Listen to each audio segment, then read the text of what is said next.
তো দেখো বন্ধুরা, চলে এসেছি আজকে আরও একটি নতুন ভিডিও নিয়ে। আজকের ক্লাসটা হচ্ছে English, daily use English sentence. আমরা প্রতিদিন যে ইংলিশগুলো ব্যবহার করতে গিয়ে সেই সব ইংলিশের মানে। আমি অন্তত খুশি, এইটার ইংলিশ হবে আই অ্যাম সো হ্যাপি। তারপর আছে খুব কম লোকই তাই মনে করে, এইটার ইংলিশ হবে ফিউ পিপল থিঙ্ক সো।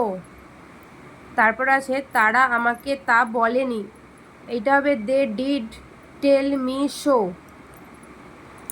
তারপর আছে তার বয়স প্রায় 40, এই প্রশ্নের উত্তর হবে হি ইজ অ্যাবাউট 40।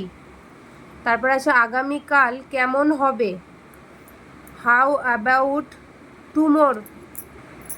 তারপর আছে এটা নিয়ে চিন্তা করবে না, এটার হবে ডিড নট উরি অ্যাবাউট ইট।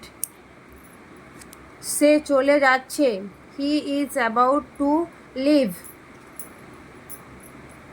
এক কাপ চা হলে কেমন হয়, how about having a cup of tea. সে এখানে যে কোনো সময় আসতে পারে, he could arrive any time now. চ্যানেলটি যদি ভালো লাগে অবশ্যই সাবস্ক্রাইব করতে ভুলো না। দেখা হচ্ছে পরের ভিডিওতে।